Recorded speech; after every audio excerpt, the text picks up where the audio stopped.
This is the Indigenous Environmental Network. For more information, go to ienearth.org. Hola, me llamo Vane y también vivo en Greenville, Sur Carolina. Soy de descendencia colombiana y estoy acá para aprender también sobre la resistencia indígena. Y de lo que puedo mencionar yo es que me ha inspirado mucho la resistencia indígena en Colombia. Creo que la resistencia en los temas ambientales es muy importante y es algo de lo que he querido estudiar. Entonces, gracias por brindar sus lo que saben y lo que han aprendido en sus años. Quería hablar sobre esta camisa. Es de formo parte de una organización que se llama Guacamaya Roja y nos queremos explicarle a la gente en la diáspora la información de Colombia y de la gente que está resistiendo contra, sí, contra, perdón, la gente, sí, obvio, los que están protegiendo el ambiente en Colombia, thank you. Nuestra misión es explicarle a la gente acá sobre lo que está pasando en Colombia. Gracias.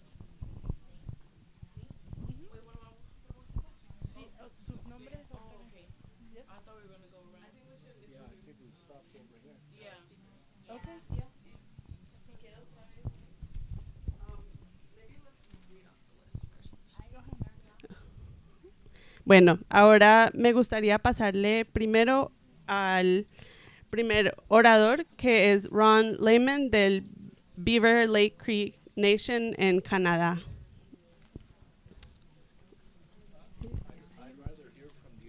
Oh, you'd rather hear from the others first? Okay. That's totally fine. Le paso al el que sigue en la lista. Perdón. Sigue Rosalba Velasco de la gente de NASA. Rosalba Velasco.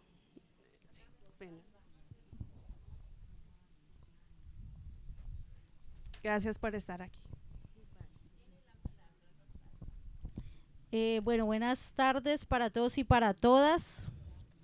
Saludarlos, saludarlas. Yo soy Rosalba Velasco. Soy del pueblo indígena Nasa, del norte del departamento del Cauca, en Colombia. Hago parte de una de las 7 organizaciones a nivel nacional, que es el CRIC, el Consejo Regional Indígena del Cauca, que recoge en estos momentos 139 autoridades indígenas en todo el departamento del Cauca y 11 pueblos indígenas, donde el pueblo Nasa pues es uno de esos pueblos y yo hago parte de allí. En este momento represento la Consejería Mayor, somos 10 consejeros para un periodo de 2 años y para este periodo habemos 2 mujeres y 8 hombres en el ejercicio de la Consejería Mayor, que somos las personas delegadas por las autoridades indígenas al ejercicio de orientación y acompañamiento político, organizativo y administrativo en la organización. El CRI es una de las organizaciones más de más largo tiempo, diríamos, en el caso del Cauca. Hemos cumplido 53 años de lucha organizada, de resistencia, de también motivar y enseñar en un país como Colombia que las cosas se consiguen a través de la lucha, porque al movimiento indígena lo que ha logrado en este momento no han sido los gobiernos de turno que le han dado lo que hoy tiene. Al movimiento indígena en Colombia le ha tocado lucharse en la vía, en la calle, lo que hoy tiene, ¿sí? Hoy tiene los reconocimientos de algunos de los derechos que están muy bien pactados en la Constitución de 1991, porque antes del 91, para el caso de Colombia, éramos menores de edad, éramos casi gente sin alma, decía la antigua Constitución. Y solo fue hasta el 1991 que nos reconocieron como pueblos indígenas, ¿cierto?, con una garantía de derechos que es lo que hoy continuamos luchando porque a pesar de que la Constitución Política de Colombia dicen que es una de las mayormente garantistas casi en toda América Latina, en el Advia Yala, pues realmente eso está en el papel porque no se cumple del todo, ¿no? Siendo así, pues al movimiento indígena le ha correspondido casi todos los años movilizarse en Colombia para lograr que esos derechos que están pactados y acordados pues se puedan dar y se puedan avanzar. En estos momentos hemos logrado el reconocimiento a la educación propia en nuestros territorios indígenas, no solo para el caso del Cauca, sino para los pueblos indígenas de Colombia. Hoy administramos la educación propia, estamos en el proceso de la administración de la salud propia e intercultural, con una apuesta del fortalecimiento de la salud indígena, que sea un complemento con la salud occidental, porque también se requiere, y estamos como en ese ejercicio. También todo lo que tiene que ver con el cuidado de nuestra madre tierra, ¿cierto? Nosotros para el caso del Cauca hablamos del mandato ATEA, que es el mandato de la Autoridad Territorial Económica y Ambiental, que es el ejercicio que las autoridades indígenas hacemos en el Cauca del cuidado del territorio, del cuidado de la madre tierra, de las aguas, de nuestros sitios sagrados, pero que lastimosamente por ese cuidado no recibimos ningún recurso, ni siquiera económico y en muchas ocasiones ni siquiera el reconocimiento político del ejercicio del cuidado que hacemos. Por eso en los últimos años las autoridades, las comunidades hemos apostado a que el gobierno nacional reconozca a través de un decreto que efectivamente los pueblos indígenas en Colombia y las comunidades y las autoridades indígenas somos los cuidadores del territorio porque es nuestro, porque estamos allí. Estamos en esa lucha, justo en estos tiempos, en estos días, estamos a la espera de que el gobierno nacional, en cabeza del presidente Petro, que está pensándose y que también le apuesta a ejercicios distintos de relacionamiento con el territorio, con la vida, pues pueda realmente cumplir su palabra y pueda efectivamente sacar esos decretos que reconocen el ejercicio del cuidado, del ejercicio de la autoridad indígena en los territorios indígenas. Estamos en ese debate, diríamos, y estamos a puertas de que estos decretos pues puedan estar firmados para que efectivamente no se dé solo el reconocimiento político, sino también el reconocimiento económico para que nosotros podamos continuar haciendo el ejercicio que se ha venido haciendo muchas veces sin los recursos, a sabiendas de que pues también hay, ¿no?, los impuestos, hay todo lo que tiene que ver con el ejercicio que se hace a nivel de las multinacionales por el cuidado del aire, del territorio, del agua, y que efectivamente son otros y otras las que recogen esos recursos y ni siquiera eso llega a las comunidades. Por eso también esta lucha no es una lucha solo por administrar el dinero, sino que es una lucha por continuar cuidando el territorio, porque necesitamos seguir perviviendo en ese territorio y que a veces esto no se entiende, ¿no?, a nivel del mundo, y siempre se ha mirado que los pueblos indígenas son un obstáculo para el desarrollo, ¿no?, porque también tenemos una manera distinta de ver el desarrollo. Para muchos y en el mundo occidental decimos el desarrollo es construir edificios, es grandes tecnologías, grandes infraestructuras, ¿no? Para muchos eso es el desarrollo. Para nosotros ni siquiera está en nuestro propio lenguaje la palabra desarrollo, porque para nosotros es el huehuefinseñi, es cuidar la vida, es cuidar el territorio, es vivir en alegría, es vivir contento, es vivir con lo necesario, respetando a la madre tierra. También cómo hacemos ejercicios para el cuidado de la madre tierra, ¿no? A veces también como pueblos indígenas hablamos mucho, pero practicamos poco también. Entonces estamos también en este ejercicio de poder cuidar, poder motivar el no uso de plásticos en los territorios, no a los desechables, no a todo lo que tiene que ver con la contaminación. Estamos llenos de basuras en los territorios, basura que nos trae el desarrollo, un desarrollo pensado desde afuera, pero que ha invadido nuestras vidas y nuestras comunidades, y hoy también luchamos contra eso, ¿no? Luchamos contra no el uso de plástico, volver a utilizar las hojas, volver a utilizar el papel, volver a utilizar otro tipo de material que antes se usaba para el cuidado de nuestra madre tierra. Todo lo que tiene que ver con los pañales desechables y el daño que esto causa. ¿Cómo hacemos entonces para volver a los pañales de tela que lo hacíamos antiguamente? Y que esto también se ha ido desdibujando con el tiempo, ¿no? Porque nos han metido esta idea del consumismo, del desarrollo, de una cantidad de cosas que estamos intentando nuevamente dejar atrás, decimos, y recuperar un poco prácticas muy nuestras, muy de los pueblos, que han tenido que ver con el ejercicio del cuidado del territorio, del cuidado de la vida, porque es importante y es necesario poder dejarle a las nuevas generaciones un territorio limpio y libre de contaminación para poder seguir viviendo. Pero en el caso nuestro, como colombianos, como colombianas, no solo la parte y afectación ambiental es lo que nos mueve, ¿no? Y nos preocupa, también la violencia. Ustedes saben, en el 2016 se firmaron los acuerdos de paz con la guerrilla más vieja que ha tenido Latinoamérica, y en este caso Colombia, las FARC. Un proceso que lastimosamente no terminó de la mejor manera, porque el gobierno de Duque hizo trizas los acuerdos. Eso fue lo que quiso, lo que anunció y lo que cumplió también. Y que efectivamente es lo que ha hecho que muchos hombres que en su momento entregaron las armas, pues hoy estén otra vez armados, y que efectivamente hayan hoy más grupos, ¿cierto? Hoy estamos hablando de 5 o 6 grupos armados en territorios indígenas, decimos nosotros la disidencia de la disidencia, ¿no?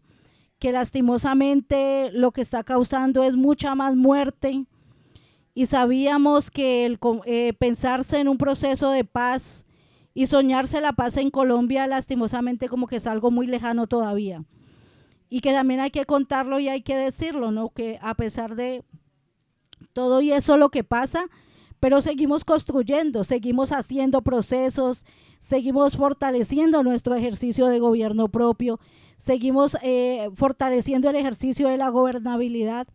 A veces no es fácil, porque están las amenazas, están los señalamientos, están las muertes a diario, está el reclutamiento de nuestros niños, niñas y jóvenes en territorio.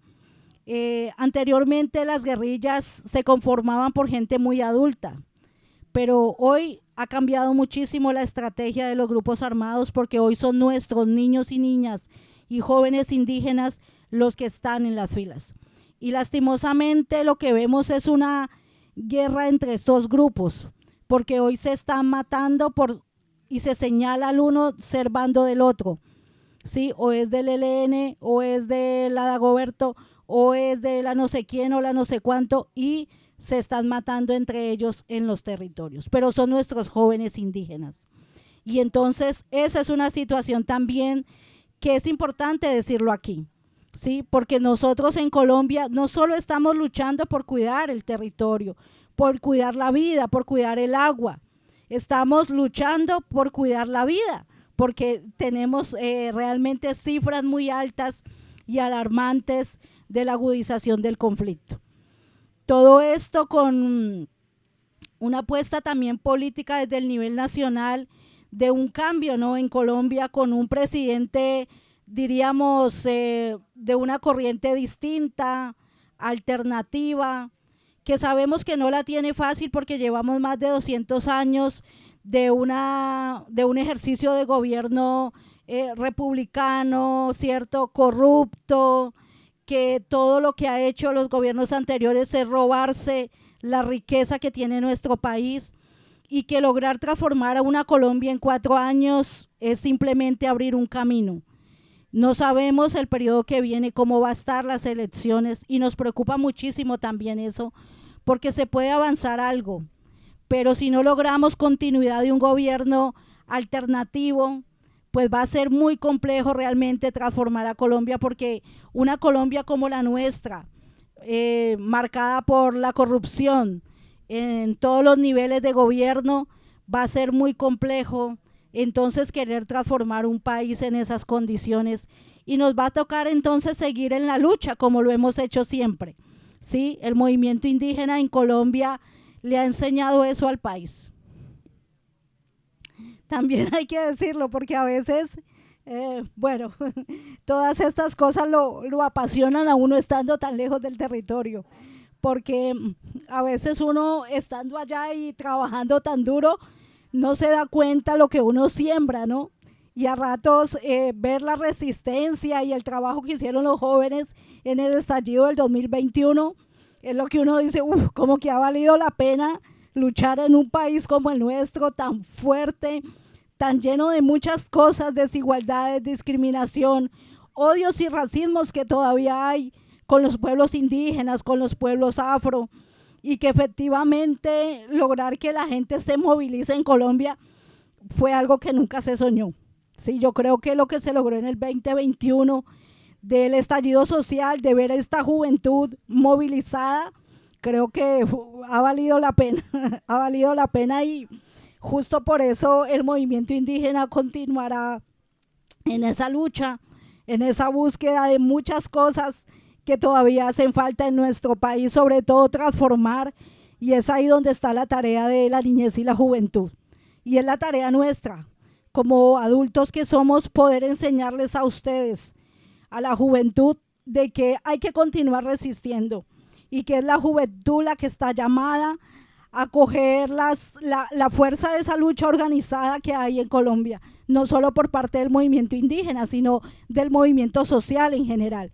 Necesitamos mucha más conciencia política, necesitamos mucha más conciencia de movilización, de transformación, del cuidado de la vida, del cuidado del territorio, del cuidado de la madre tierra. Se hace cada día más urgente entonces poder juntarnos, poder encontrarnos, poder reconocernos desde la diferencia y poder seguir construyendo, porque esto a veces en Colombia es muy difícil, no es tan fácil. Y en eso el movimiento indígena pues seguirá estando en estos espacios, porque también estar aquí y poder contarles a ustedes también es llamar, ¿cierto?, a la unidad de los pueblos indígenas, es poder llamar a la hermandad, al hermanamiento, a la solidaridad también, ¿cierto? Necesitamos mayor empatía, porque no tenemos empatía muchas veces ni siquiera entre nosotros como pueblos. Entonces necesitamos seguir construyendo esto que es tan fuerte y que solo los pueblos indígenas, cuando hablamos, sabemos a qué nos referimos. Lograr llamar y juntar los pueblos desde esta fuerza espiritual, esta fuerza tan potente que tenemos, es lo que seguro nos va a permitir transformar este mundo. Pero no podemos seguirlos haciendo solo, cada quien en su pedazo de territorio. Necesitamos que esto que se ha soñado, que algún día el cóndor y el águila se encuentren, pues que eso sea esa fuerza que nos motive a llegar allá, ¿sí? Que realmente esas dos fuerzas de estas dos aves tan potentes y poderosas sea lo que mueva a la juventud, sea lo que mueva a la niñez, pero también sea lo que mueva a los mayores y mayoras espirituales, para que realmente logremos transformar este mundo, porque no, así como vamos, no vamos bien. Hay muchas cosas que por nuestra, no sé, forma de vivir también nos hemos metido en este mundo que no nos invita a construir, al contrario, nos invita cada día más a la competencia, a la destrucción, y eso es lo que hay que cambiar.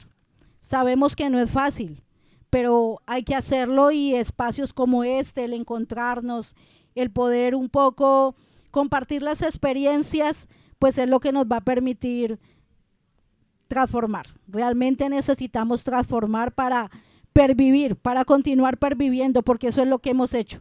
No vivimos, pervivimos en este mundo, ¿sí? Y es lo que necesitamos seguir haciendo, y es muy importante porque también es la voz nuestra como mujeres indígenas puestas allí, ¿sí? También luchando contra un patriarcado que nos ha hecho a un lado y también un sistema que estamos intentando recuperar desde lo que somos como pueblos indígenas y el lugar de las mujeres indígenas en nuestros pueblos.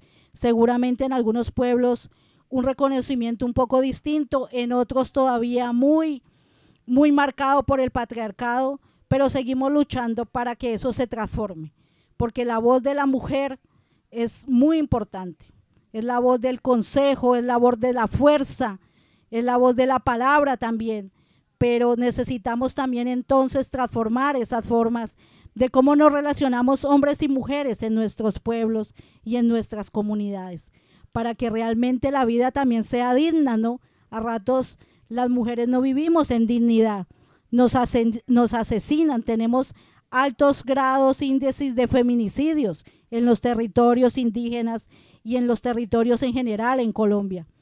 Sí, entonces también es todo esto, ¿no? Es como la suma de muchas problemáticas, de muchas situaciones que se viven en Colombia, y estamos muy contentos de estar aquí, de poder compartir con ustedes, de poder colocar una palabra y de animar a seguir construyendo juntas y juntos. Es importante y es necesario para continuar viviendo en este mundo y dejar algo distinto a nuestra niñez, a las futuras generaciones que vienen por ahí caminando y que vienen en camino también. Así que bueno, eso sería de mi parte. Muchísimas gracias por escucharme.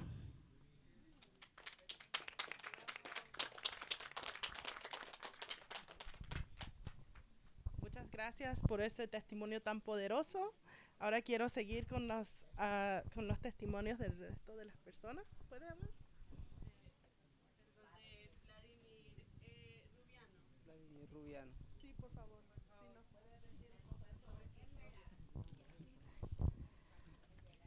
Muy buenas tardes. Mi nombre es Vladimir Rubiano. Soy indígena del pueblo en Veracatío, del departamento de Córdoba, sur de Colombia. Desde muy joven entré a mi organización como auxiliar de la organización, y así empecé mi trayectoria dentro de la organización. Pues yo dentro de mi pueblo fui uno como de los primeros que salí a estudiar, a aprender algo diferente a lo de nuestro. Entonces, pues estando ahí en dentro de mi organización, más adelante pues me nombraron como representante ya para el año 2015-2016. Fui representante. Mi organización se llama Cabildo Mayor y Río Sinú Río Verde, Camaenca. Y la verdad, la situación de los pueblos indígenas, pues no solo de los nuestros, sino que a nivel de Colombia es muy triste, porque durante el espacio que he estado, pues he recorrido en diferentes departamentos del país, y la situación es bastante preocupante porque en muchos departamentos hay pueblos indígenas que no cuentan con territorios suficientes. Entonces están pasando pues muchas necesidades, y entonces es muy triste por ese lado. Y nosotros como en Vera de Córdoba, es uno de los pueblos que ha sufrido por la construcción de la represa Urrá, ¿cierto? Que nuestro líder grande, Quimi Pernía, pues fue asesinado, desaparecido en el 2001, y eso fue uno de los grandes problemas para nosotros, porque por ejemplo Quimi luchaba por la no construcción de la represa, porque se sabía que al construirlo pues eso iba a traer muchos problemas, y eso fue cierto. O sea, por ejemplo, hoy en día pues muchos de nosotros, las comunidades indígenas, pues pues están como en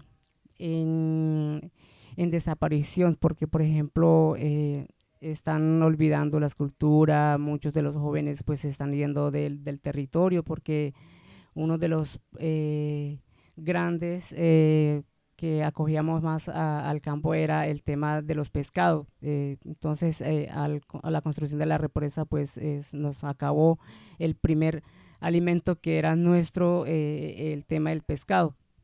Entonces, ya hoy en día pues se ve como muchos, la falta de alimentación, entonces muchas comunidades pues salen del territorio y eso a nosotros nos preocupa porque no, se están saliendo muchos y entran colonos a ocuparnos y después pues amenazarnos, como tiene que ver en el tema de paramilitarismo, todo ese asunto en nuestros territorios.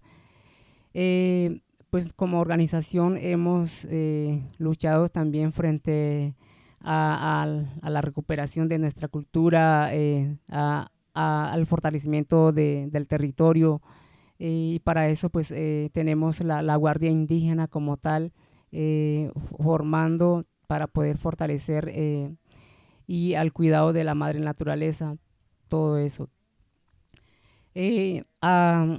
Sobre la lucha, pues también a través de eso, yo como persona hago parte a la Organización Nacional Indígena de Colombia, ONID. En este momento, pues hago parte como delegado, Comisión Nacional de Territorios Indígenas. Pues, entonces, en este espacio, pues nosotros estamos luchando a la protección de los territorios indígenas, pues llevando talleres, visitando a las comunidades con situaciones de problemas de territorios. Entonces, pues es eso lo que yo pueda compartir acá en este espacio, pues y también muy agradecido de estar acá en este país. Es la tercera vez que estoy acá en este país norteamericano, pues para mí pues es un placer y conocer muchos pueblos aquí en este espacio, pues como pueblos indígenas, pues todos luchamos en beneficio, en cuidado de la madre naturaleza, no a la destrucción, cierto. O sea, muchos multinacionales pues llegan a los territorios que en la construcción de muchos proyectos, pero eso acaba muchos, o sea, dicen que eso es beneficio, pero no es beneficio para nosotros los pueblos indígenas. Muchas gracias por escucharme y estoy muy complacido de estar acá.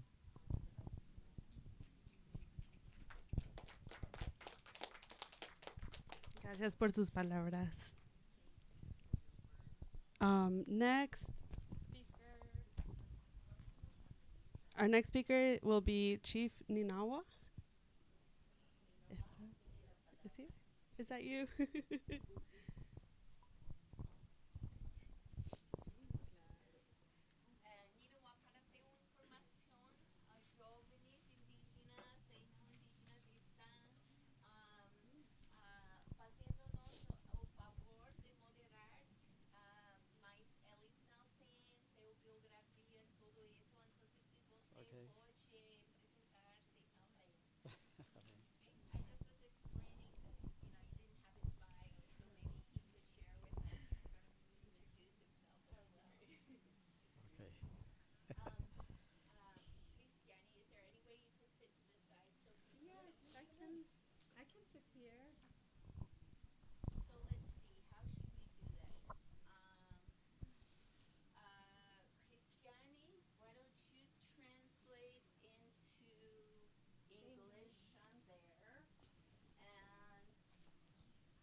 Bueno, puedo.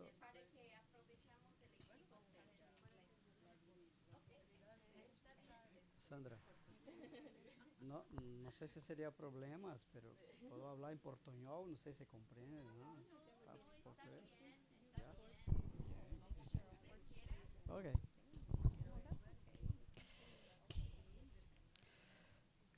Bom, eu quero primeiramente agradecer o Grande Espírito por esse momento. Eu queria pedir permissão para falar um pouco em pé.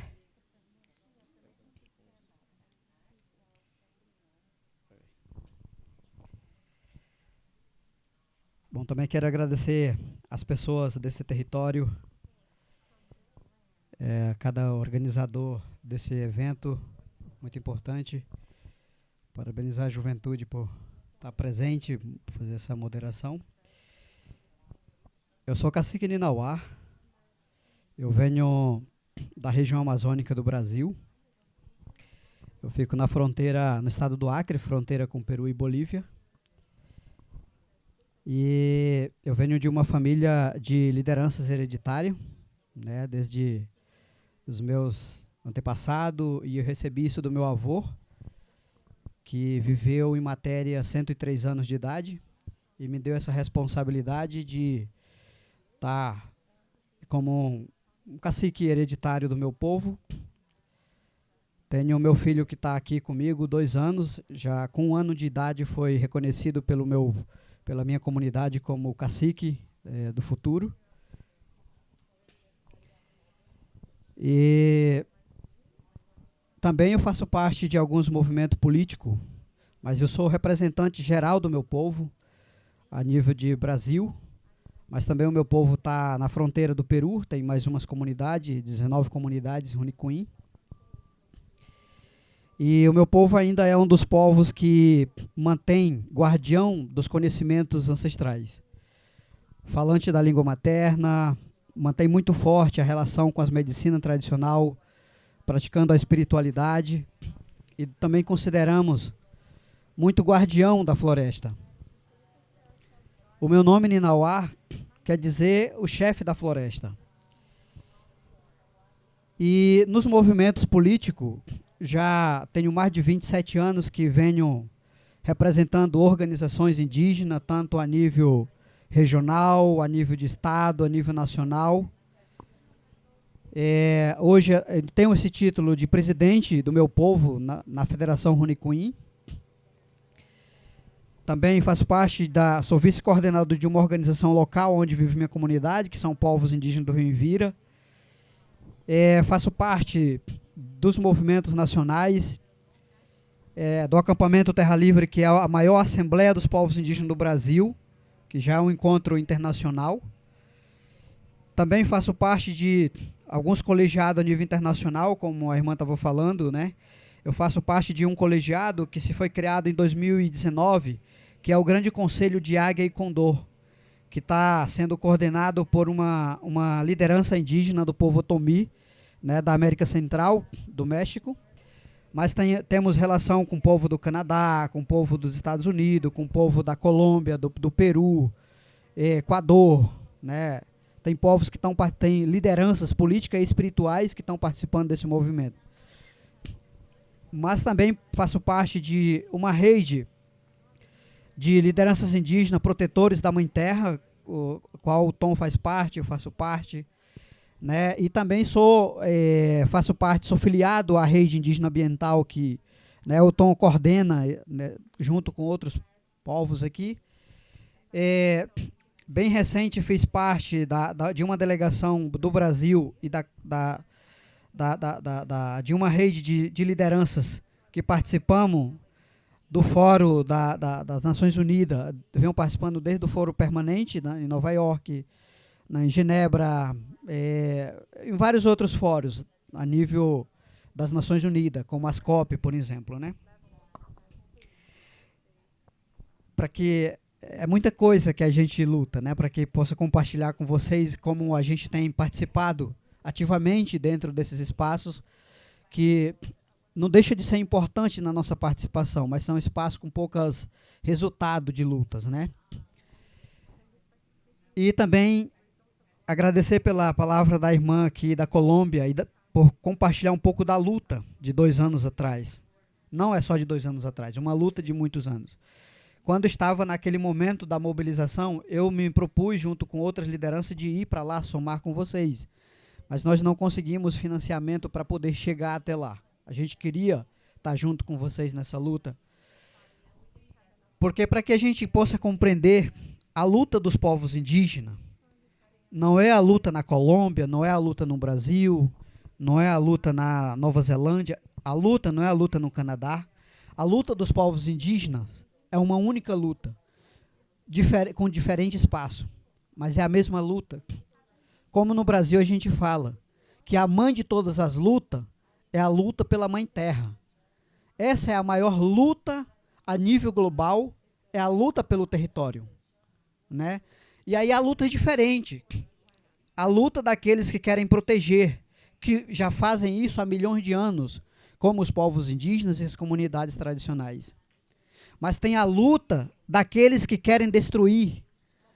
Tem a luta hoje daqueles que querem colocar preço em tudo que é sagrado da nossa natureza. Então são diferentes bandeiras de luta, mas a gente tem uma oportunidade de escolher qual é a luta que nós queremos participar. Nós estamos hoje a um exemplo de Brasil, já aí com aproximadamente 20 anos, lutando para manter o direito que foi conquistado pelos nossos antepassados, que é o direito, primeiro, de reconhecer nós enquanto cidadão, como um ser humano, porque antes, como a irmã falou, as comunidades religiosas diziam que nós éramos um povo sem alma, sem espírito.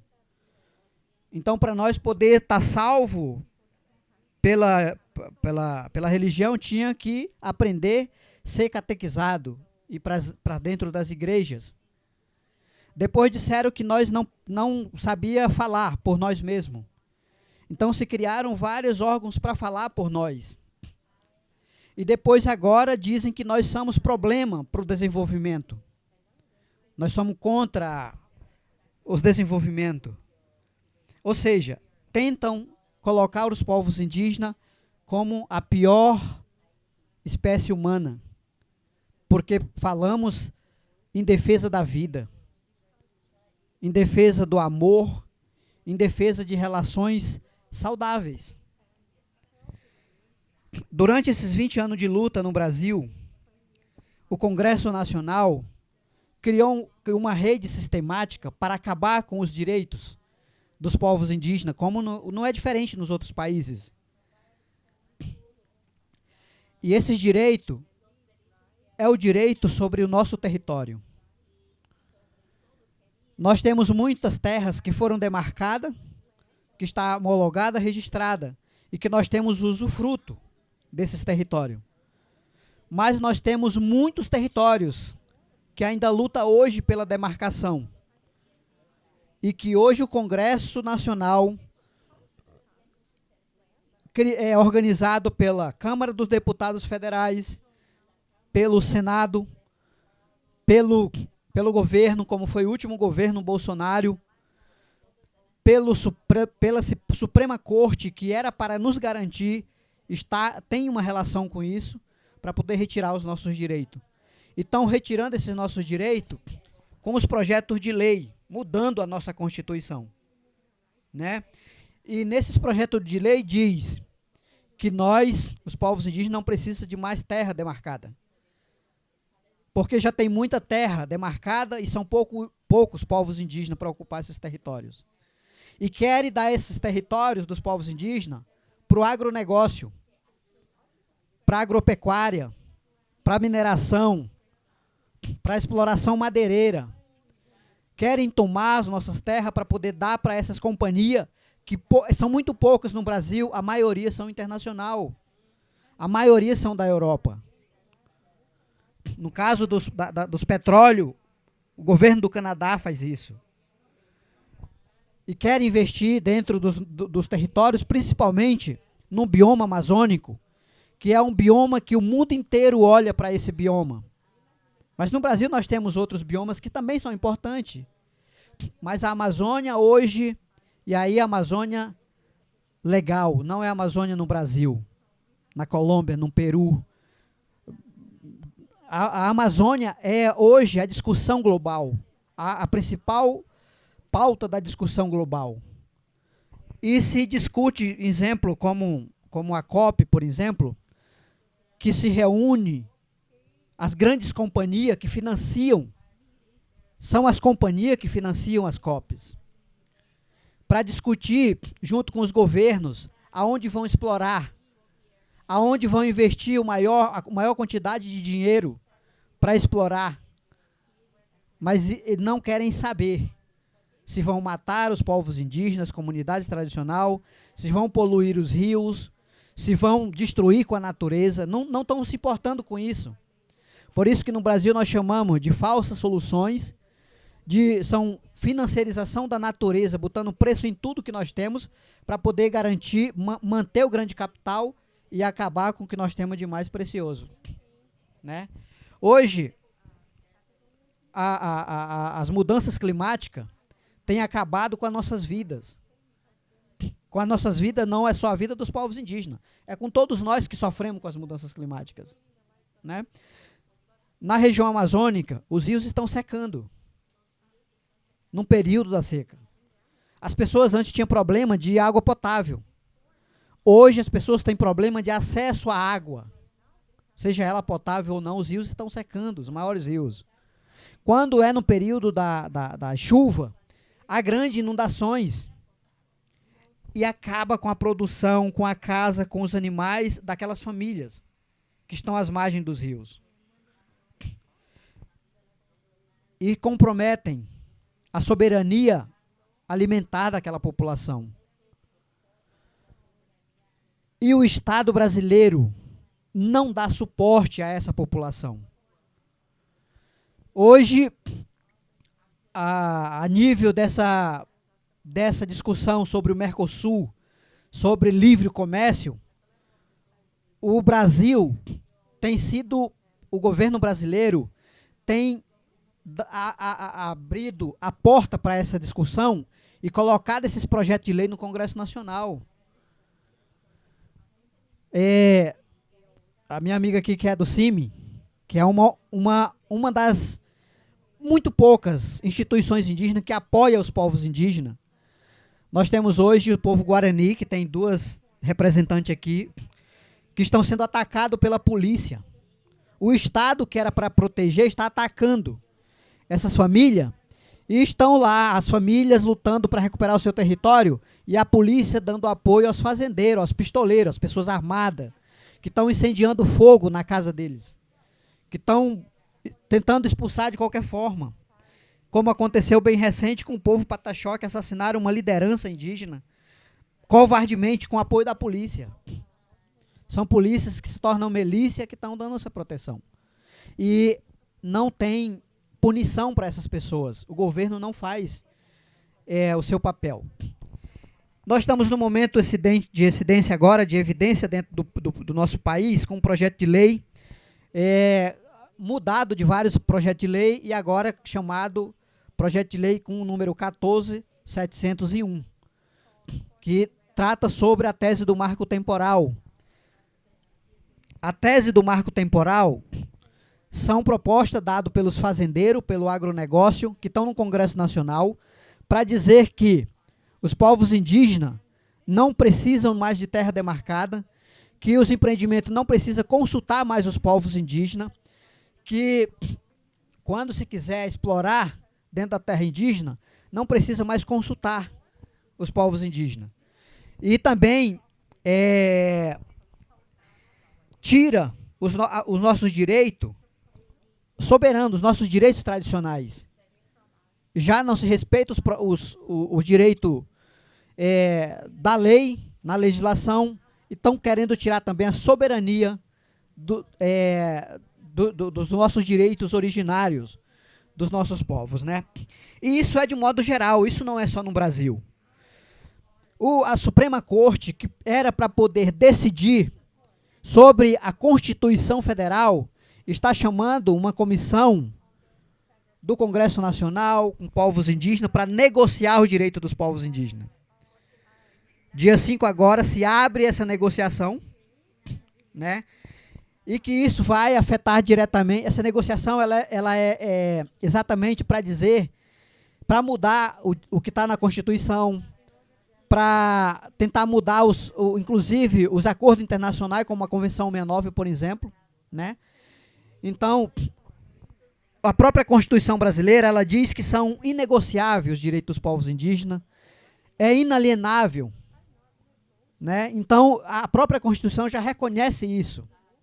Inclusive, o direito de demarcação já está reconhecido pela Constituição Federal, só cabendo o governo definir quais seriam politicamente os limites desse território, né? E são projetos de lei que está afetando diretamente a vida das pessoas e o direito da natureza. Não é só os direitos humanos, mas é também o direito da natureza, né? Porque hoje, quando se coloca preço nos seres sagrados para nós, está ferindo diretamente o direito da natureza. Está desrespeitando. Só que a natureza, ela também cobra, ela também tem leis. E quando ela cobra, o ser humano não aguenta, como aconteceu no sul do país recentemente. Foi feito um pequeno vídeo que se diz que o rio estava pedindo permissão para passar. E ninguém ouviu a natureza. Então ela passou por cima, acabou com a cidade, quase praticamente a cidade inteira. Então, quando a natureza cobra, o ser humano não vai aguentar. Em outras regiões a gente já vê os vulcões, as grandes tempestades, aqui mesmo em Califórnia com o grande incêndio, na Europa com a grande inundação. Tudo isso é a natureza cobrando, e isso é a lei da natureza. E as pessoas não compreendem, porque elas estão distantes da sua espiritualidade. Estão distante da sua essência da vida, que é a sua espiritualidade. E a espiritualidade não é só com os povos indígenas, não. Os não indígenas também, em muitos tempos anteriores, viveram uma relação espiritual. E a exemplo da Europa, acabaram com os que deram o nome de bruxas. Eram os sábios, os líderes espirituais que que queimaram essas pessoas e ficaram sem a relação espiritual. Então, isso é para nós. Eu tive várias vezes no Canadá e eu presenciei duas coisas muito importantes. Um espaço aonde os povos indígenas do Canadá diziam que o rio ia voltar, porque usaram para plantação aquele espaço onde o rio passava. E há 2 anos atrás, se eu não me engano, o rio voltou novamente naquele lugar. E isso são coisas que a gente precisa compreender.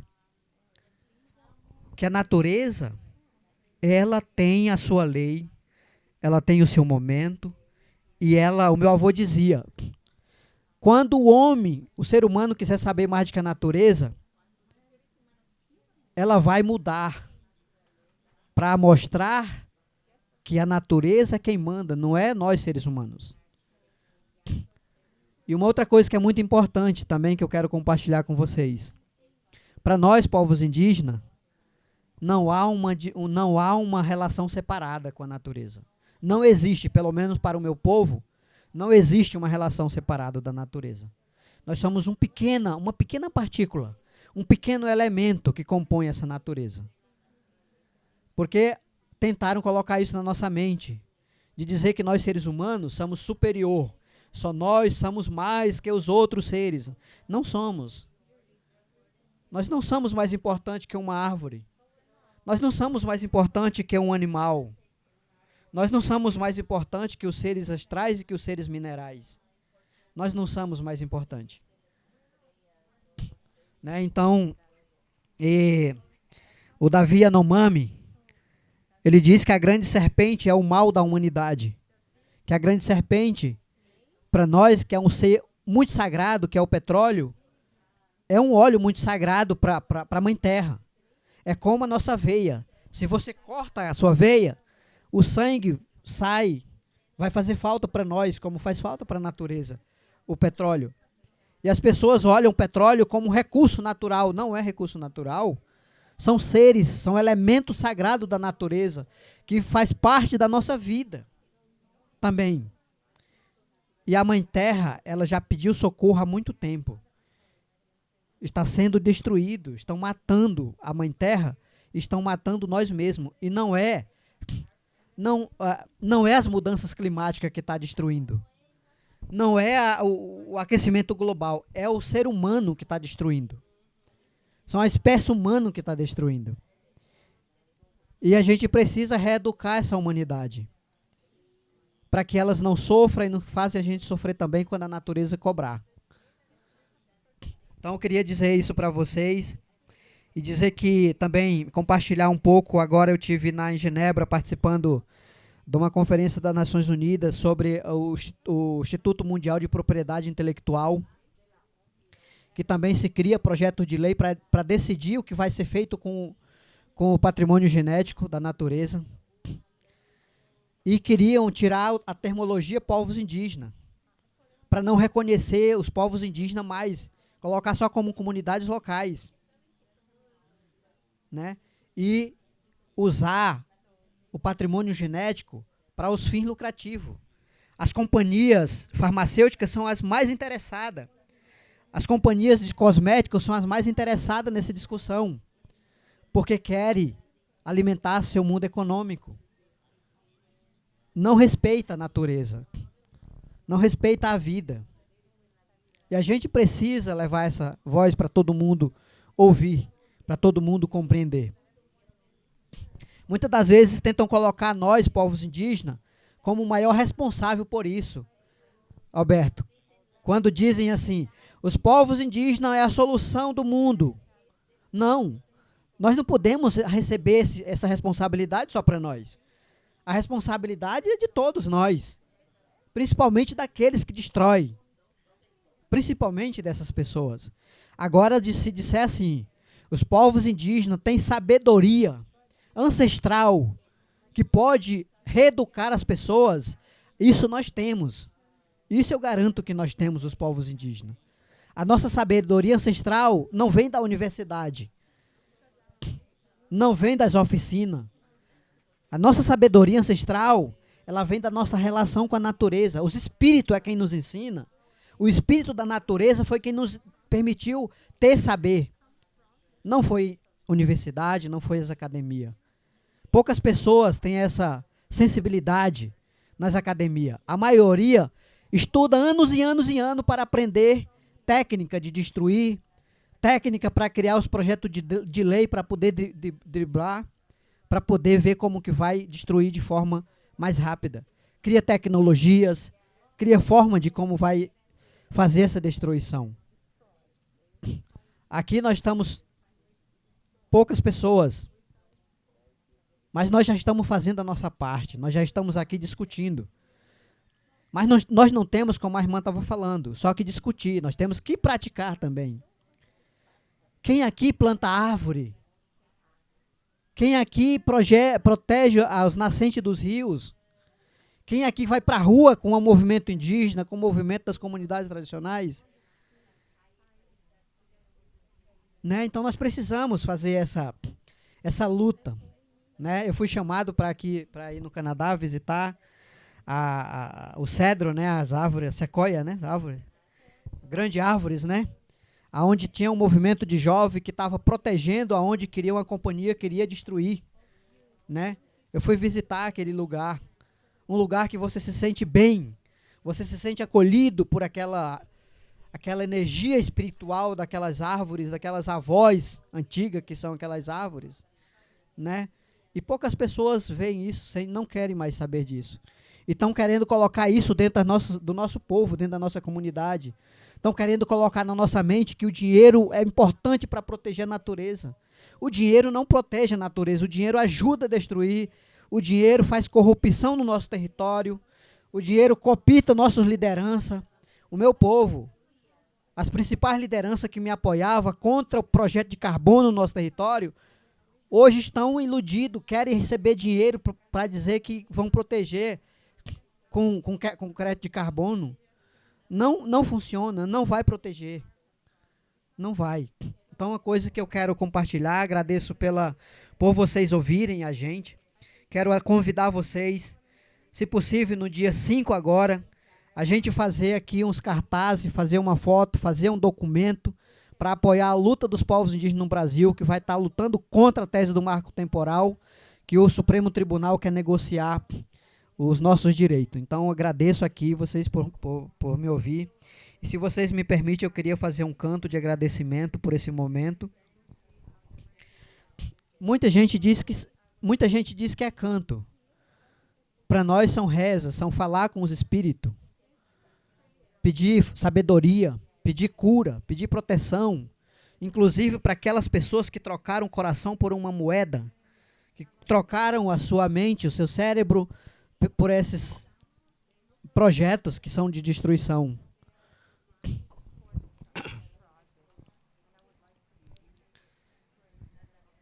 Hoje.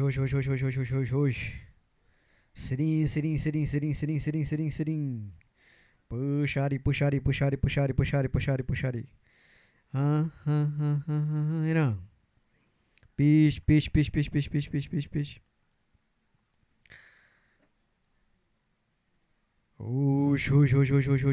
Hoje. Hone puxe aqui.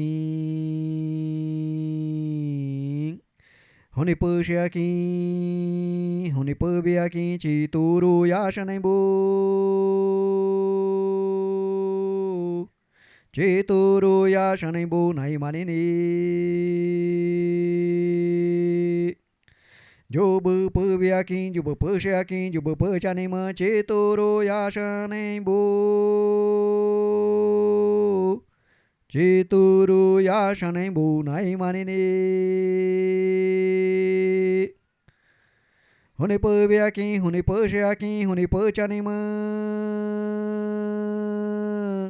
Chituru yashanembu naimanini.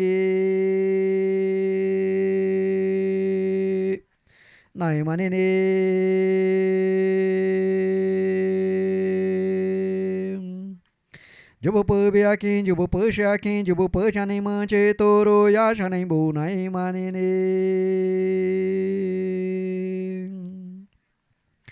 O pancaná rambacan e o chimpo para menin.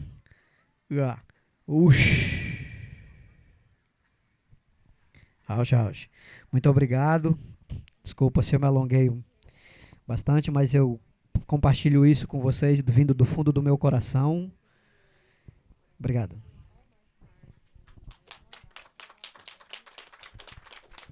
Muchas gracias por estar aquí. Yes.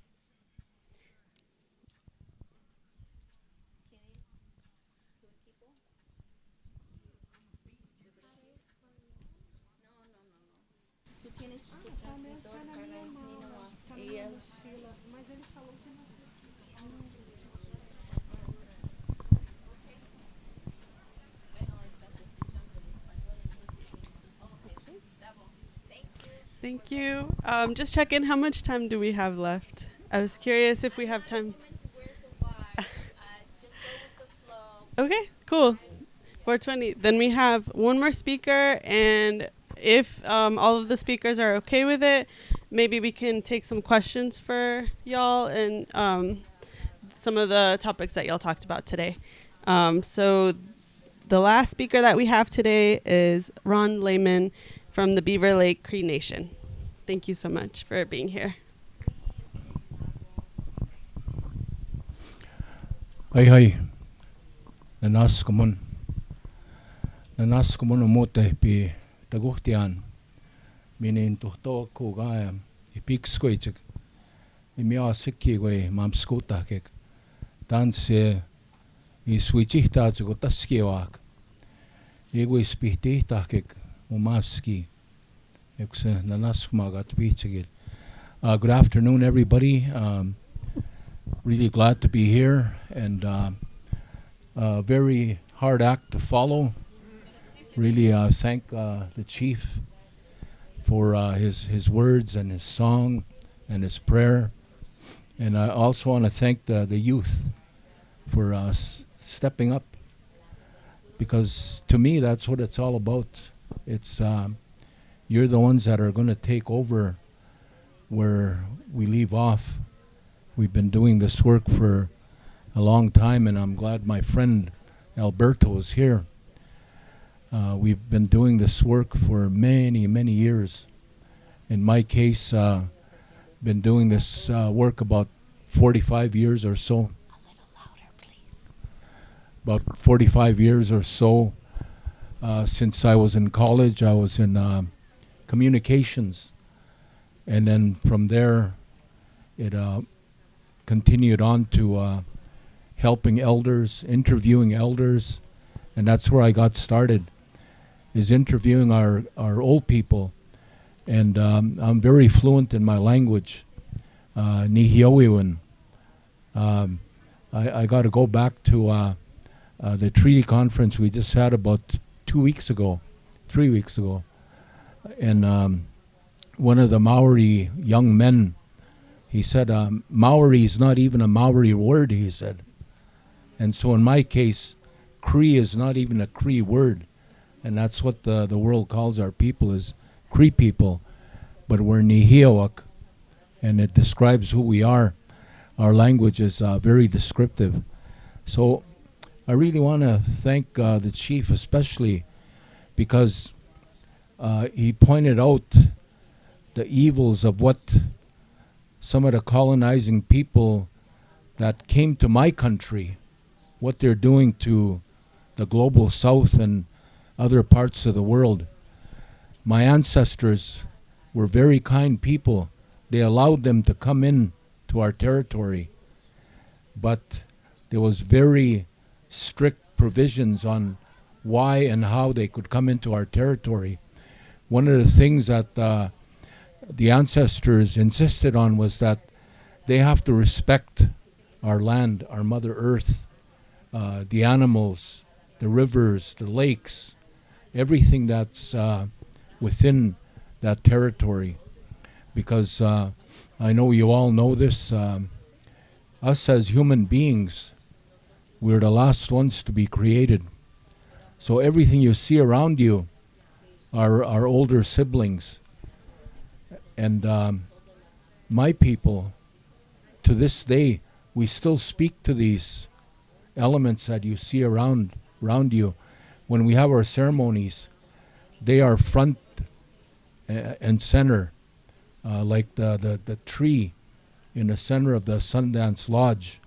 So very, very important. That's how much that tree means to us. It's life. And you know, now with television, satellite, the social media, I kind of follow what's happening in that sacred place in the Amazon. And even during COVID, they didn't even stop. They just continued to rape and pillage the earth, deforestation, all that goes with it. And I really felt for the people. This young man here, this chief, really appreciate his message. With ours, we too are in the same situation. Where I live, in my territory, and it's a long ways from where I live to here. We drove here, it took us about 3 days. I know some of you that are from South America, took longer. Maybe you flew, you had to wait in airports for other planes and all that, but it takes its toll. But we drove here, my brother here, my younger brother, and my wife. We drove here. We wanted to do it for a reason. Wanted to see this part of Mother Earth. And I'm glad we do this because we see the country as we travel. And in this last workshop I was at, and went and listened to this other one on that was the rights of Mother Earth. I listened a little bit to that.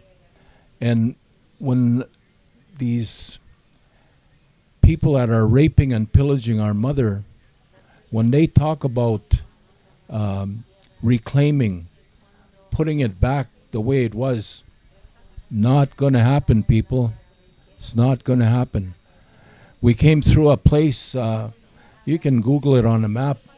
It's in southern Saskatchewan. And they're extracting what they call potash. And there's huge drag lines all over the south. and they have damaged the earth so much there that they would need to literally move a small country to reclaim the holes that they made in Mother Earth. And the same is true where I come from, the tar sands. It's huge, massive raping of the earth just for the sake of money. That's what it's all about. All of this is about money. And our people are caught in the middle of it because they need to make a living. They don't teach the things that the chief was talking about and what the lady talked about. They don't teach those things in our schools about how important our ways are, our relationship to Mother Earth, our relationship to everything around us, the clean air, the clean water. They don't teach those things in school. And it's important to know that because as our young people grow up, a term was used today, and I'm going to sort of plagiarize that. The one young lady said, it's not the language, the culture, and the traditions that are lost. It's some of our people that are lost. They have lost those, and they're still there. It's going to be up to them to be able to get that back, because the language, the ways, the traditions, they're in you. They're in you. You were born with them. That's your inherent right. That's what comes from, in my language, Xemanto, the Creator, Mother Earth. So it's a huge fight, and probably the same in the Amazon. But where I come from, the machine is going 24/7, 24 hours a day. They don't stop. And even I mentioned in the last workshop, even during COVID, they didn't stop. They just keep going. And like the chief said, Mother Earth is going to react, and that's happening. When we were leaving home, there was massive fires in the north and in the west. There's a tourist town that you might have heard about. It's called Jasper National Park, one of the national parks in Canada. The other one is Banff. It's in a southern part of Alberta, British Columbia. And the other one is Jasper. And that town literally burnt up. Many of the buildings that were there are now history. They're gone. And we really feel for the people that lost. No life was lost, but they lost a lot of their possessions, their homes, what they call home. However, when you think back, they're not even supposed to be living there anyway. According to our treaty, that is a sacred area. So the foothills, the mountains, where the headwaters are, they weren't even talked about within the treaty. That's how sacred they are, because only certain medicines grow only in those mountains. And of course, that's where the water comes from. And the water that they talk about, it's in our treaty. The North Saskatchewan River, it flows throughout our treaty territory on into all the way to Hudson's Bay. That's how vast the territory is. And now they're doing things with water. They're licensing water. And they have this term. Some of the old ranchers and farmers that have lived there for a century or two, they get grandfathered in. Imagine. They grandfather these colonial people in. Well, hey, what about us? We've been there forever. We've been there since time immemorial. And that water we reserve for our people and our future generations. And the reason why is Tom was talking about Wichoni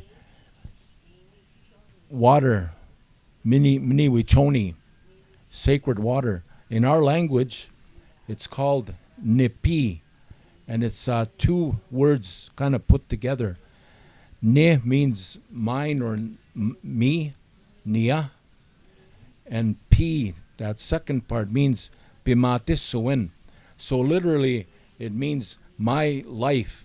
That's what water is to us. That's how very sacred it is to us.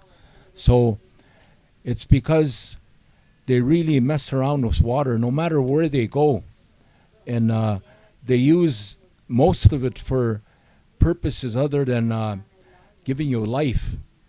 They use it for tar sands, extractive industries. They talked about mining here, gold mining, the amount of water that it requires to leach, some of the precious metals that they're after. And guess what? There's very little left for the people that really need it. And so now they're starting to see problems with that. And I'll give you an example. When our people entered into treaty, my ancestors, as I mentioned, the North Saskatchewan River is part of our treaty. When the commissioner said, as long as Yon River flows, that's the one that he was talking about. And so back in about in 1950, they dammed that very river we're talking about. It's called the Brazeau Dam. It's west of Edmonton, which is the capital city of Alberta. And I went to a workshop there with youth and elders. The elders were passing on the knowledge to the younger generation. So while I was there, I asked the elders that were there was quite a few at that time, probably about 20 years ago, and I asked them, before they put this dam on this sacred river, did they ask any of you what you thought if they could do it? Not one said that ever happened. They did it without our free, prior and informed consent. And now they're having many, many issues with that system that they put in our land, these dams. Like for the example, the Columbia River, I don't know how many dams there are there. There's half a dozen at least, maybe more. So they play God too much. And the Creator, I don't think He's going to allow that to continue. They do so many things to this land. Of course, Mother Earth is going to react. Like, for example, this land here, from where we are up north, all the way to South America, our old people, they call it Turtle Island. That's what they call it. So guess what? A few years ago, this government right from here decided to put a channel through and disconnect the north from the south. And just for the sake of, again, money, save them a few dollars so they don't have to go around the Horn and come back up. They made a channel through Panama. Again, I'm sure, without the free, prior, and informed consent of the Kuna people and the other indigenous peoples of Panama in that area. So I don't want to take too much more of your time, but things are happening within our land, and I thank the chief for mentioning what happened in British Columbia, because nature, Mother Earth, will reclaim the water, will reclaim what was rightfully theirs in the first place. And we're seeing that happening more and more. And I'll close with a few comments, but back in history, our people, the indigenous people, whether they're Nihio like me or Nakota, because we do have Nakota people in our country, Dene people, Anishinaabe people, no matter who they might be, they have ways to take care of the environment around them. And one of the things is they knew about fire, how to use fire, and how to be careful about fire. And back in those days, our people used to be the ones that would go and fight fire when fires started here and there. But the government, again, because of money, saw the fact that in the summertime it was an emergency fund. So our people would, get swept up and hired to go and deal with fires. And they got emergency money. They got paid, and they didn't pay any taxes. So the government thought, hey, these guys are getting all this money, they're not paying tax. So they figured a way to put their hands into the pockets of those poor people. And look now, they don't know how to control these fires. They don't have a clue. They're importing people from Africa, I think as far as Australia, to come to Canada to try to control the fires. And it's a shame. Our people are the ones that know about this Mother Earth, whether it's drought or whether it's too much water. And you all see it, especially down here. They try to own all the water, and then Mother Earth or the Creator lets them have it all, and they can't control it. There's floods and many, many other problems that come along with that. And so, like the chief and the other speakers were saying, Indigenous peoples have the answer. But we didn't create the problem. But our people are so kind that we're going to be part of the solution if they'll listen to us. And we've been doing this work for many, many years. I was recalling when we first went to the United Nations, when the working group on Indigenous peoples first started, we learned how to we set the standards. There was no standards before, so we had to learn how to do things. And back then it was only typewriters before computers. I'm not 100 years old, but I'm getting up there, and I'm glad. I really was a good typist in school. In high school, I took typing, so I'm the one that was drafting statements and all that. And I think I was the first person to do an intervention against the tar sands up in my area. That's many, many years ago. And when we asked for the original documents, they say that some information center burnt, right, Alberto? Yeah, and a lot of those documents, those original documents, you can't find them anymore. Like some of the old interventions that we worked on in years past. So I'm glad to be here with each and every one of you, and I'm glad to see youth here and young people. You're the ones that are going to have to learn this. Pray about it. If you don't know how, ask your elders, ask your spiritual people, and take up the torch for us.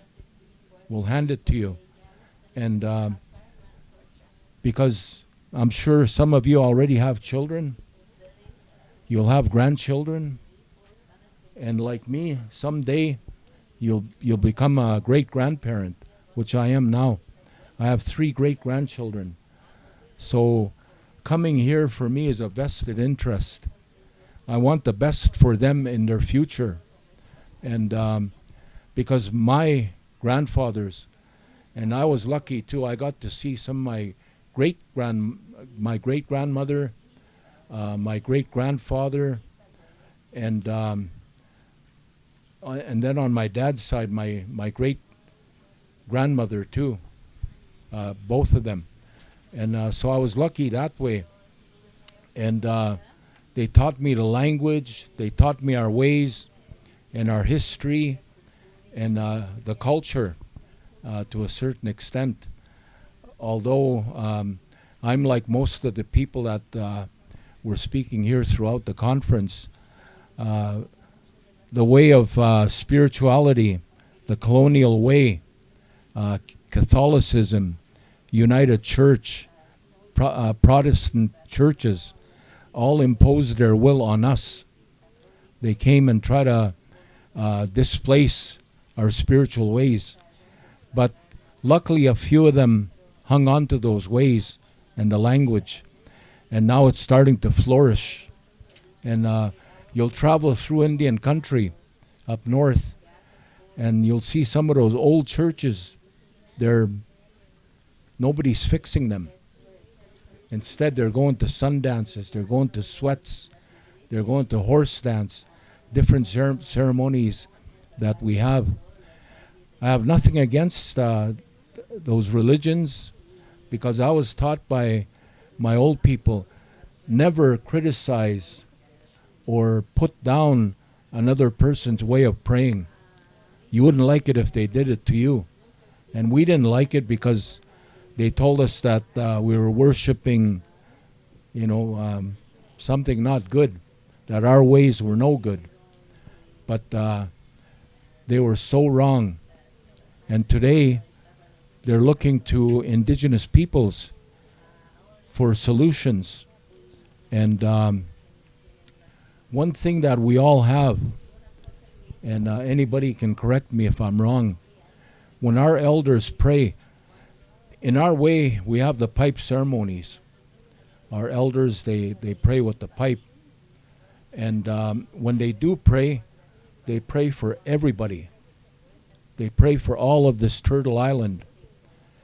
They even pray for the people that have come here to visit, that have done all this damage. They pray for them so that they could have a good mind. They could open their eyes and see where they've taken us. And those same people, they have children. They have grandchildren too. Don't they care about them? Sometimes I wonder.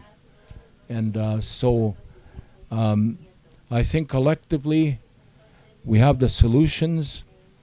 And they really try to call our ways quaint, they try to make them less than their ways. We have scientists too. We have people that are really in touch with this land. They know what this land is all about. To me, that's science. It's not a quaint, savage, backward way. It's not. And it's that savage, backward way that has brought us to where we are today, on the brink of catastrophe. So I just want to thank all of you, and I hope you can have a good learning here in the next couple of days. Take this information back to your homes, to your people, share it with them, and let's give the young people hope that there is a way out of this dilemma that we're in today. So with that, I want to thank you all very much. Hi.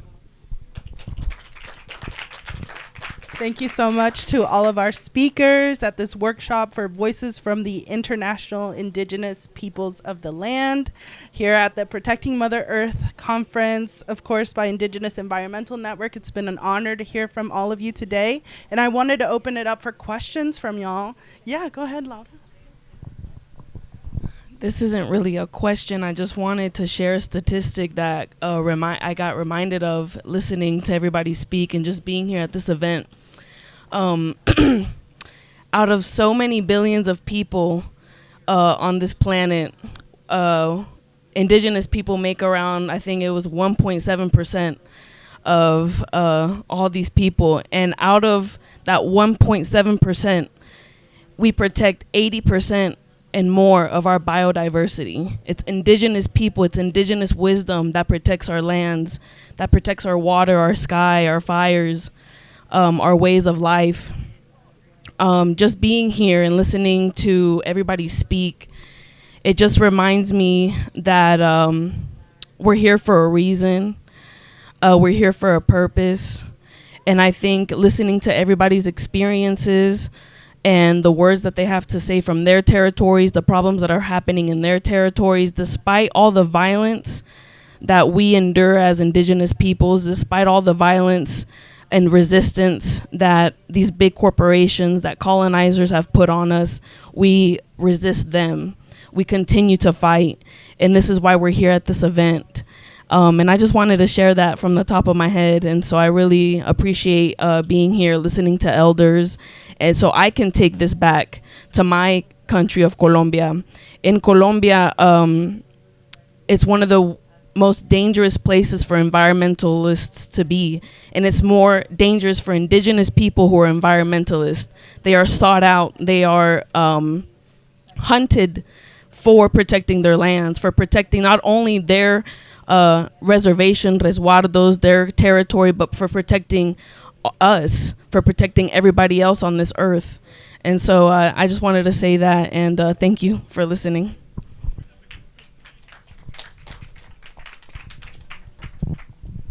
Thank you so much for that. Really appreciate it. And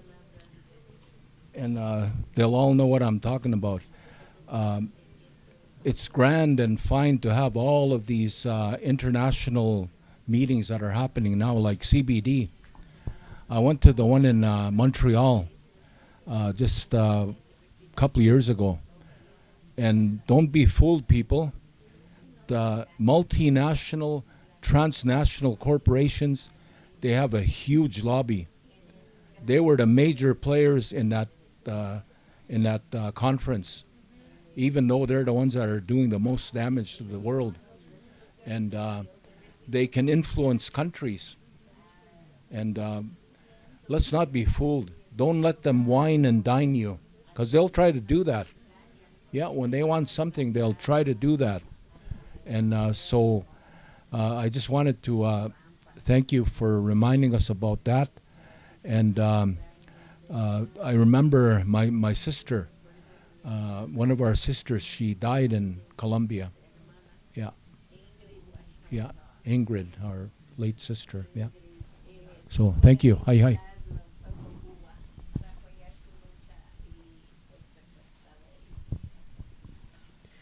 Anyone else have a question for the speakers? Or a comment?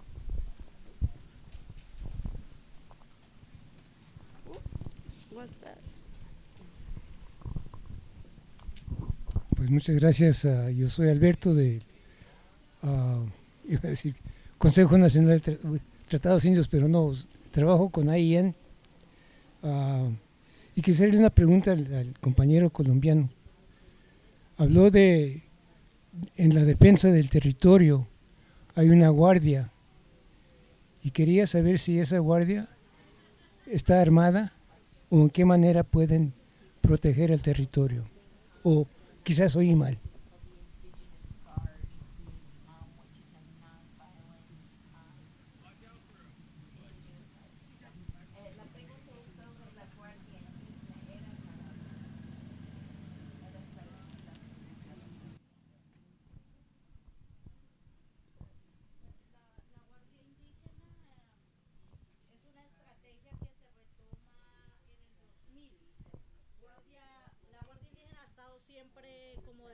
Territorio, ¿no? Pero en el caso nuestro como Colombia y como CRIC, porque se retoma el proceso de la Guardia Indígena en el norte del Cauca en el año 2000 y se retoma a raíz de la agudización del conflicto armado que todavía no para en Colombia. Y guardia somos todos. Guardia es un ejercicio que se hace desde los más pequeños hasta los más adultos y estamos armados de valor. Solamente es un ejercicio civil de resistencia, de lucha, del cuidado del territorio y de la vida, y solo portamos los bastones. Bueno, este es un bastón de autoridad, pero ellos portan los bastones de la Guardia Indígena, que son distintos a este bastón, pero nos caracterizamos la Guardia por portar el bastón como símbolo de fuerza, de resistencia y de cuidado de la vida y del territorio, pero ese es el ejercicio. Y se hace proceso de formación político-organizativa a la Guardia para que todos sepamos por qué somos guardia y para qué somos guardias indígenas, ¿no? Aunque decimos que todos somos guardia en algún momento, hay un grupo que por lo general es el que está más de tiempo completo, es un trabajo voluntario, no se paga por ser guardia indígena, es más voluntario y al momento que haya alguna situación en el territorio, se hace la alarma, entonces todos salimos, acompañamos, hacemos recorridos territoriales, visitamos los territorios y estamos siempre prestos para caminar bajo la orientación de las autoridades indígenas. Ese es el papel de la Guardia Indígena, que se retoma con mayor fuerza después del 2000, pero que siempre ha estado en nuestros ejercicios como una forma de autocuidado y de autoprotección.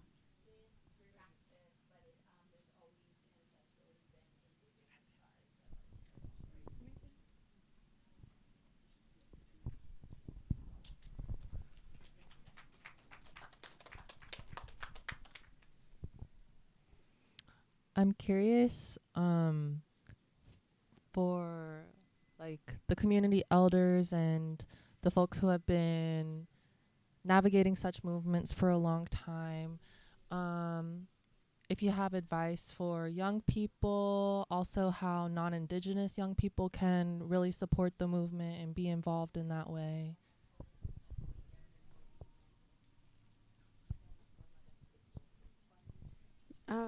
Who would like to answer? ¿Quién quiere responder? Consejos para la gente joven.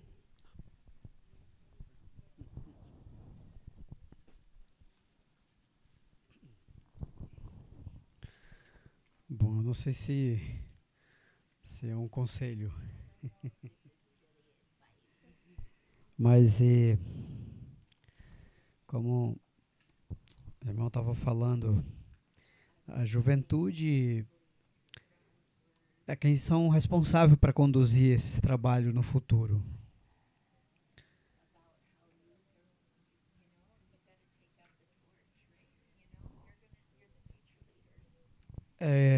O que eu posso compartilhar é que a gente só precisa avaliar bem qual é o lado e o que você quer defender. Na tradição do meu povo,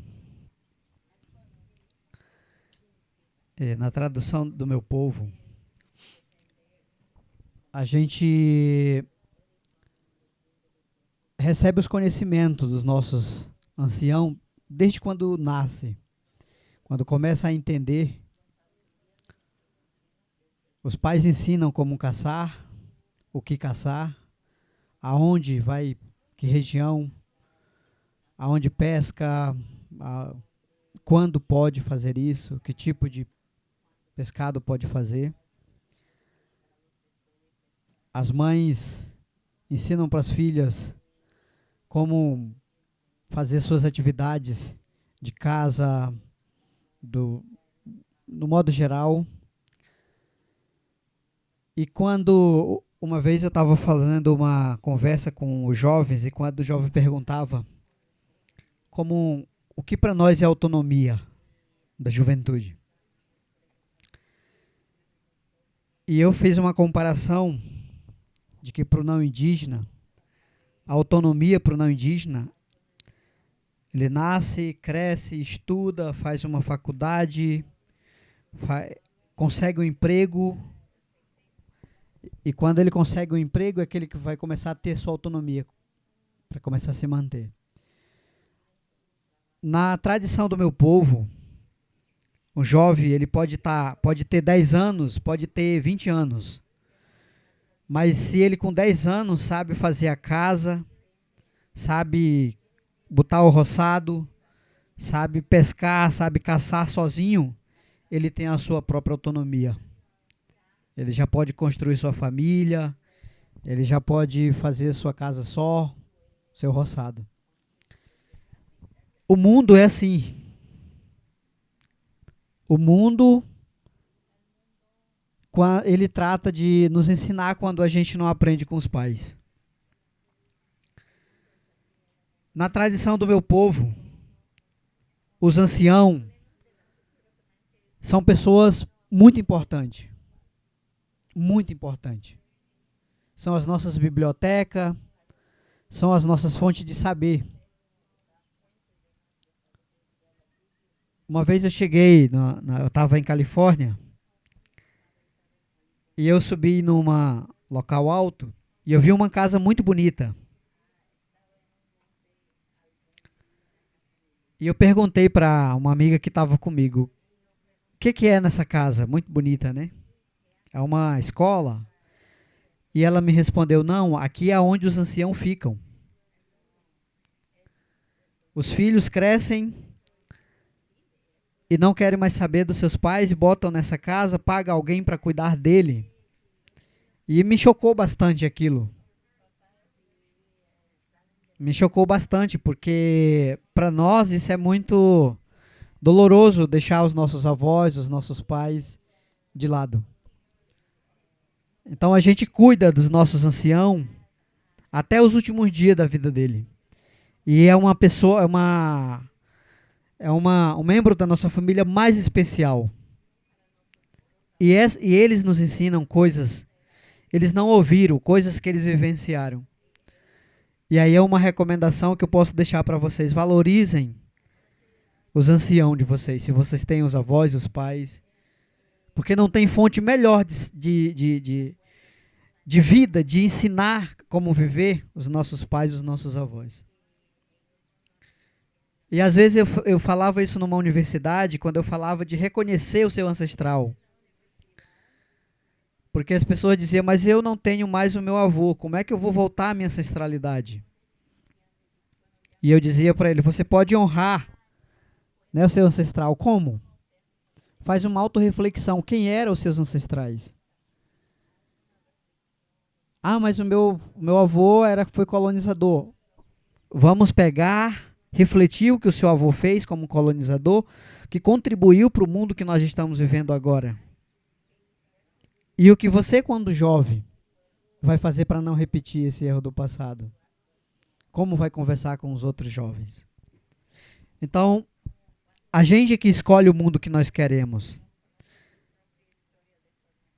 E o mundo, ele nos coloca muitas ilusões na nossa cabeça.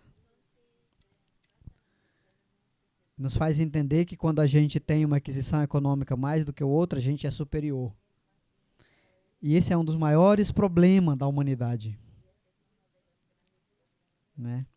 Quem daqui não gosta de ouvir o canto de um pássaro ao amanhecer?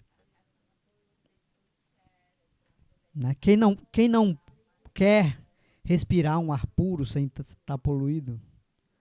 Quem não gostaria de chegar numa nascente, beber uma água natural sem precisar ter cloro, ter tratamento, né? Então, é importante a essência da vida. E a essência da vida é isso, é viver a simplicidade, o amor, a relação de respeito. A essência da vida é isso. Muita gente se liga no conforto de ter seu... É uma pergunta que a gente faz, né? Assim, o que é mais importante? É o ar-condicionado? Ou é você estar debaixo de uma árvore com um ar refrescante puro? É você beber uma água tratada ou uma água da fonte saudável? Né? Então a gente escolhe o que a gente quer fazer na frente. E que não existe essa de que a juventude é o futuro. Somente. A juventude está junto construindo o futuro que quer viver. Né? Então, pensem nisso, que mundo vocês querem. Se vocês nunca sentaram com o avô de vocês, com o pai, coloca o caderno como está aqui, senta. Pede para ele contar a história dele. Quando ele era criança, quando ele lutou, o que ele fez. Você vai ter um espelho na frente do que vocês podem decidir, o que vocês querem seguir. Mas eu queria dizer isso.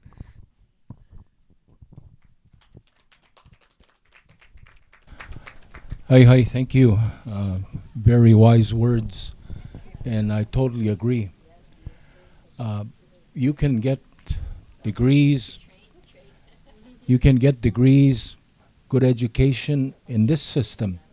However, it's very important to not to forget who you are, to learn at home. More and more now, you got to learn the basics, how to make a home for yourself, make a life at home. Like the chief said, drink clean water and use what the Creator put here for us. We have to go back to that, because I don't care where you come from. If you come from here, where I come from, you go to the grocery store, and I've been in situations where I went to the grocery store and I saw old people, old white people, putting food back because they can't afford it. They're on a limited income. So where is all this heading to? You have to go back to your basics. Learn how to hunt, learn how to fish, learn how to do the very basic things. How many of you here know how to make a fire? Something very basic like that.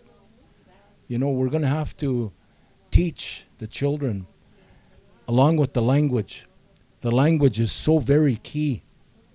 With the language, you can talk to the Creator, to the servants that He put on this continent for us, and be able to communicate in that way, and talk to what's around you, because they listen.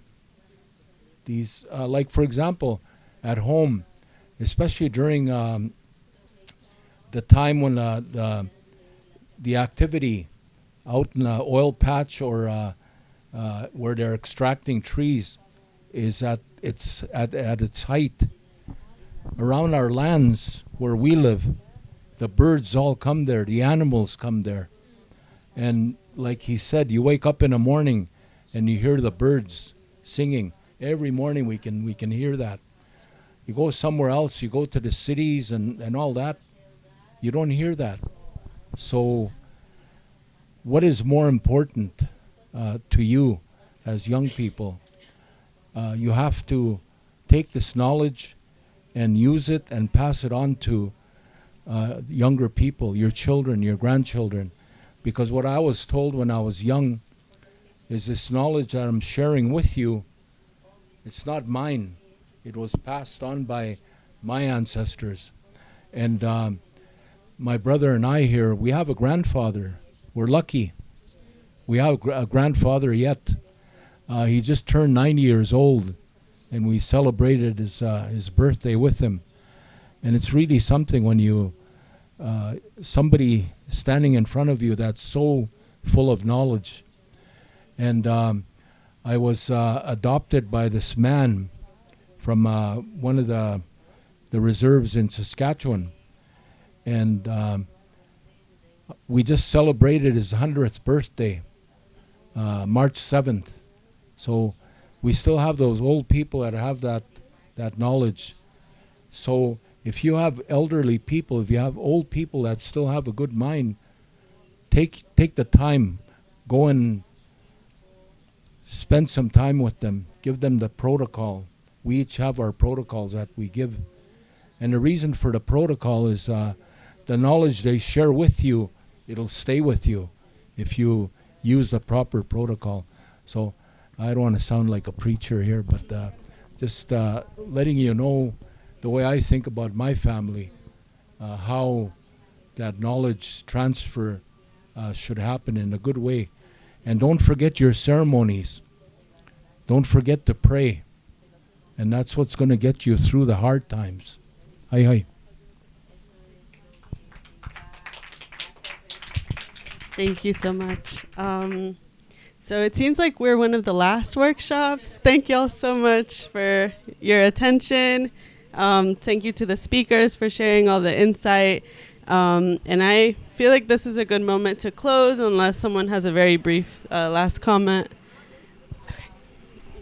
Close this out. Okay. Sounds good. If you have a question for one of the speakers, you can ask them, I guess.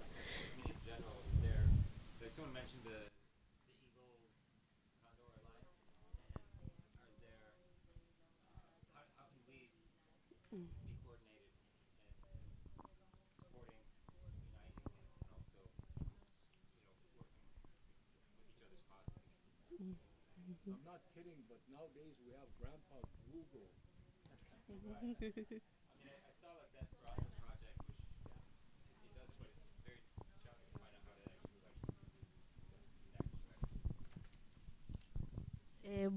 Bueno, con el respeto del mayor está acá y es parte de los pueblos indígenas de esta parte del mundo, es una profecía, ¿no? A uno le han enseñado los abuelos y las abuelas y de acuerdo como a la cosmovisión de cada uno de nuestros pueblos, pero yo la aprendí hace muchos años cuando tuve la oportunidad de estar en Vancouver en un encuentro de jóvenes indígenas del mundo hace muchos años, como en el 2002, si no estoy mal.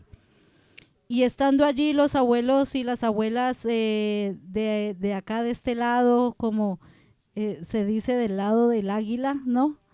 Contaban de que hay una profecía de que en algún momento los pueblos indígenas que están en el lado del águila, que es esta parte, y los que estamos en lo que llamamos nosotros el Advia Yala, que es el cóndor, se van a encontrar, ¿no? Se van a encontrar y que esa fuerza de los pueblos que estamos representando el águila y el cóndor va a ser tan fuerte y tan poderosa que va a mover montañas y va a transformar el mundo.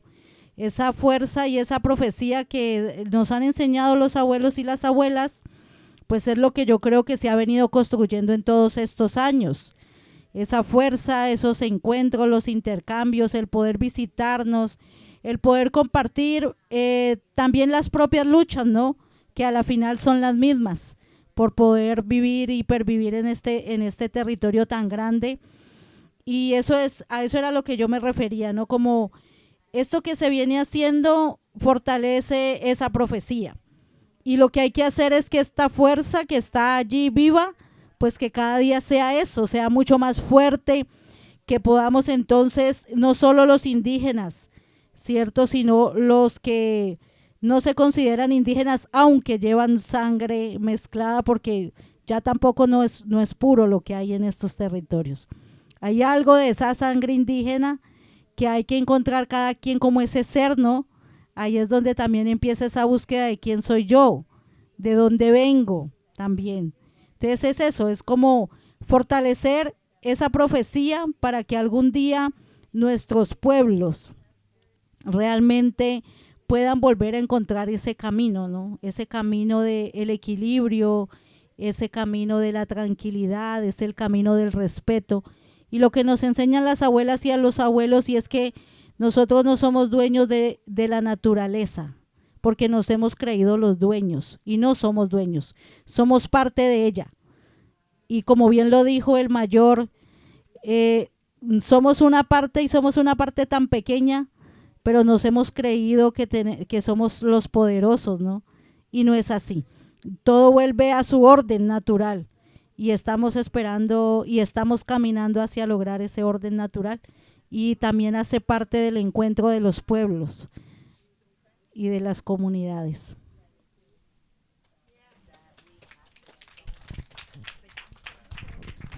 Very briefly, I was only kidding about Grandpa Google, because everybody does that nowadays. But back in 1992, we were part of the Eagle and the Condor movement. We did an exchange. We went to Chile. We went to Temuco, that area. We spent a few days over there with the people there. We went to ceremonies there, but we never were able to complete that exchange, because in the meantime, the person who was leading that passed away quite a few years ago. And so we have relatives down in Chile, and they've yet to come up to our country. So maybe if everything goes right one of these days, we'll be able to complete that exchange. You've been listening to the Indigenous Environmental Network. For more information, go to ienearth.org.